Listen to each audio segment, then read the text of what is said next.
Friends, अभी तक आप सब देख रहे हो कि सरू में चल रहा है एक जोरदार टूर, जहाँ पे सरू और वेद पहुँच गए हैं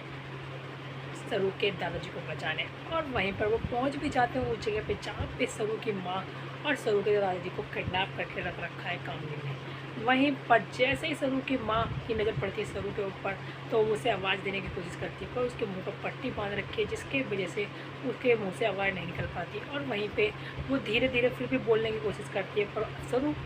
उस कमरे के बाहर ही खड़ी होती है जहाँ उसकी माँ को कैद कर रखा है। वहीं पर उसे लगता है सरू को कि शायद उसे कोई बुला रहा है, पर वो चारों तरफ देखती है कि उसे कोई नहीं दिखता। इतने में ही वो किडनैपर आ जाते हैं और वो एकदम से आके सरू को बोलते हैं कि तुम मैडम अंदर कहाँ जा रही हो।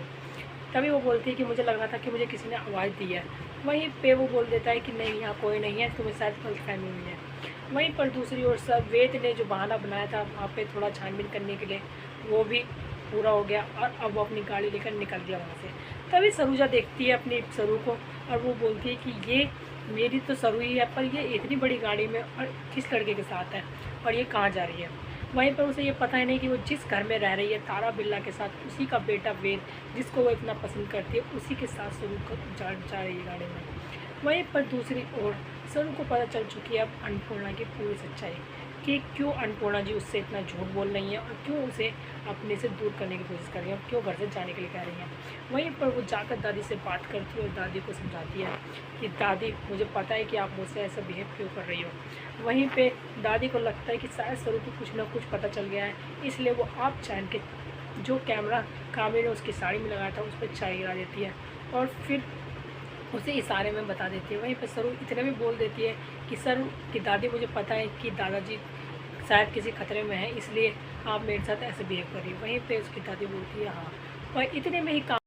में ही कामिनी कैमरे में देख लेती है कि सरू और अन्नपूर्णा दोनों एक साथ है, तो शायद अन्नपूर्णा सरू को कुछ पता ना दे, इसलिए वो तुरंत कॉल करती है अन्नपूर्णा को और बोलती है कि ये बुढ़िया थोड़ा समझदार, क्योंकि मैं तुझे पर नज़र रखी हूँ और तूने कैमरे पे आप जान के चाय गिराई है ना,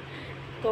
तू सोच लो कि अगर तूने सर को कुछ भी बताया तो मैं तेरे पति को जान से मार दूँगी और तू विधवा हो जाएगी। वहीं पर वो फिर से अपने पति का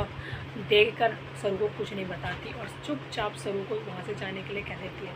वहीं पर दूसरी ओर फिर कामिनी आ जाती है उसके कमरे के बाहर और आकर देखने लगती है कि उसने सच में कुछ बताया या नहीं। और वहीं से सरू चली जाती है और ढूंढ छानबीन करने की कोशिश करती है कि शायद उसे उसके दादाजी मिल जाए। पर फिर वेद को लेकर वो निकल जाती है अपने दादाजी को ढूंढने के लिए और कुछ ही देर में वो वहाँ पर पहुँच भी जाते हैं उस गैराज के पास जहाँ पे उसके दादाजी और उसकी माँ को किडनैप करके रखा हुआ है, क्योंकि जहाँ पे उसकी माँ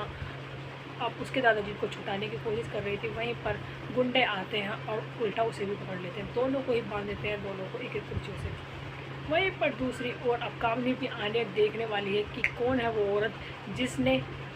उसके दादे को जान बचाने की कोशिश की।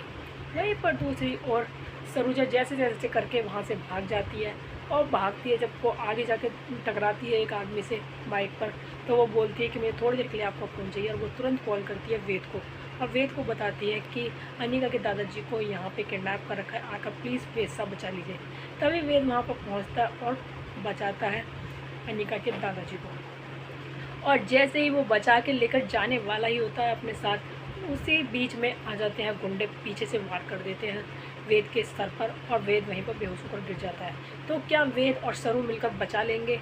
अपने दादाजी की जान, या फिर वेद भी वहाँ से गायब हो जाएगा और वेद को भी किडनैप कर लिया जाएगा अनिका के दादाजी के साथ। तो आगे देखिए कि क्या सरू अपने दादाजी की जान बचा पाएगी और लेगी एक नया रूप, क्योंकि वहीं पर उसे जब पता चला उसने देखा कि वेद को बेहोश करके वहाँ से उठाकर लेकर चले गए हैं वो गुंडे, तो इसीलिए वो वेद को पहले बचाने की कोशिश करती है और वेद को बचाकर पहले हॉस्पिटल ले जाती है और फिर ढूंढने निकल जाती है अपने दादाजी को और वो वहाँ पर पहुँचने वाली है जहाँ पर उसके दादाजी को पकड़ रखा है। तो आगे देखिए कि कहानी में क्या नया ट्विस्ट आने वाला है। आगे देखने के लिए बने रहे हमारे चैनल से लाइक करें, सब्सक्राइब करें एंड बेल आइकन दबाना बिल्कुल ना भूलें। क्या सरू को पता चल जाएगा कि दादाजी को किडनैप करने वाला बाहर का कोई नहीं बल्कि घर का ही कोई सदस्य है, क्योंकि उसने उस गाड़ी का पता लगवा लिया है जिसमें उसके दादाजी को वहाँ से आश्रम से ले जाया गया था। और जब उन्होंने बताया कि ये जिस गाड़ी में आपके दादाजी को लेकर गए वो गाड़ी कहीं और की नहीं बल्कि चंद्रकांत सर के ही बैंक से पैसे गए थे, तो वो एकदम सोचने लग जाते हैं दोनों वेद और सरू कि ये ऐसा कौन कर सकता है घर का सदस्य, कि अन्य का तभी उनके दिमाग में आता है अन्निका या फिर कामिनी मिलकर ऐसा चाल चल सकती है जिससे कि वो सरू को उस घर से हमेशा के लिए निकाल सके। तो आगे देखिए कि चलते हैं कहानी में और क्या नया ट्विस्ट आने वाला है।